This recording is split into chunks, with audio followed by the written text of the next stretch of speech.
Assalamualaikum warahmatullahi wabarakatuh. Good morning, Miss Dina Sylvia Putri, SHMKM. Let me introduce myself. My name is Niketut Rindu Saraswati. On this occasion, I would like to present penal law in Norway. Where is Norway located? Norway is a Nordic country on the Scandinavian peninsula at the western tip bordering Sweden, Finland, Russia, and the United Kingdom to the southwest.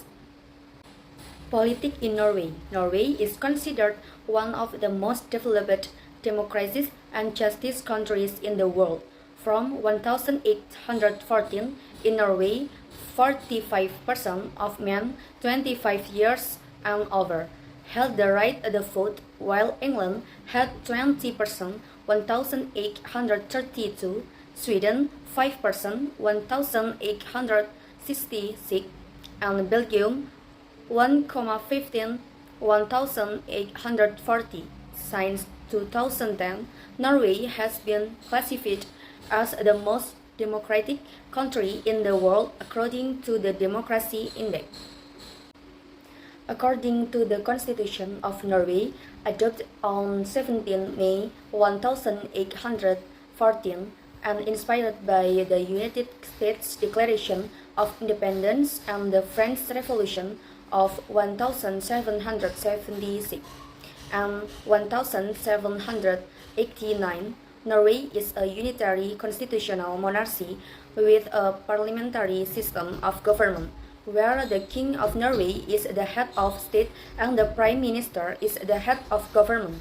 Power is split between the legislative, executive, and judicial branch of government, as defined by the Constitution, which serves as the nation's highest legal document. The king officially retains executive power. However, after the introduction of the parliamentary system of government, the duties of the monarchy have since become largely representative and ceremonial, such as the official appointment and dismissal of the prime minister and other ministers in the executive government. As such, the king is the supreme commander of the Norwegian armed forces and serves as the chief diplomatic officer abroad and as a symbol of unity.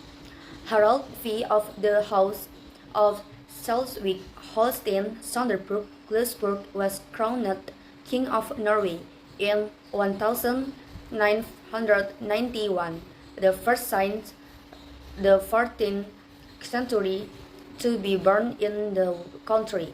Haakon, Crown Prince of Norway, is the rightful heir to the royal throne. In practice, the Prime Minister exercises executive power.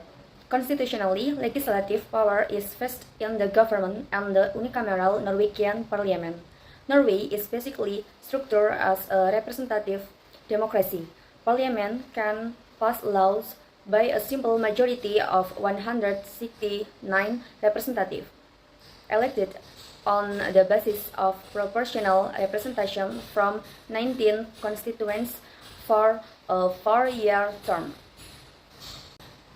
According to Johannes Andenaes, the Norwegian Criminal Code of 1902, which came into force in 1905 and underwent several changes until 1961, was the most modern criminal code in Europe at the time of its promulgation. It is the first result of a reform idea put forward by the International Criminal Vereniging, or IKV, or International Association for Criminology, because the draft of the criminal code came from a committee known to Prof.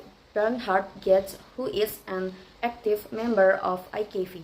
According to Mark Ansel, the Norwegian Criminal Code is the result of the influence of the social defense movement, which is a further development of the modern school. However, the Norwegian Criminal Code does not present itself as a program of radical reform. One of the special characteristics of the Norwegian Criminal Code is the combination of new ideas with traditional bills. Apart from that, it is also based on the result of comparative criminal law.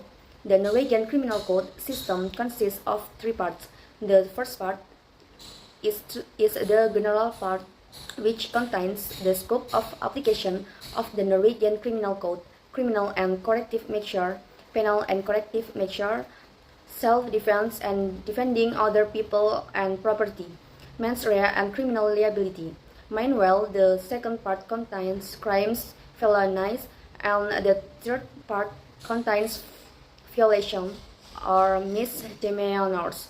The types of crimes and action in the Norwegian Criminal Code are regulated in one chapter, namely Part 1, Chapter 2 with the title Penal and Correctional Measure, Criminals and Correctional Measure, Article 15 to Article 39. This is similar to the draft Criminal Code, which regulates crimes and action in one chapter, however in a separate section. According to the Norwegian Criminal Code, the types of crimes and their provision are regulated in Article 15 to 38. The main punishment, ordinary punishment, consists of 1. Imprisonment, 2. Criminal fine. Under certain circumstances, a person's rights may be terminated. These abolished rights are mentioned in Article 29, namely 1. The right to occupy public office which, due to his action, result in no profit or value, loss of public office for which the convict, because of the offense, has proven himself unfit or unworthy. 2.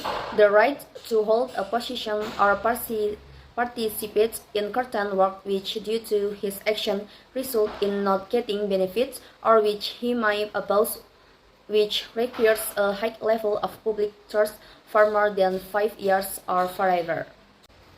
Furthermore, Article 15 states that a person may be sentenced to loss of rights in addition to or instead of other punishment. Thus, it can be concluded that the crime of revoking this right can be a principal crime, additional punishment, or as a substitute crime for another punishment.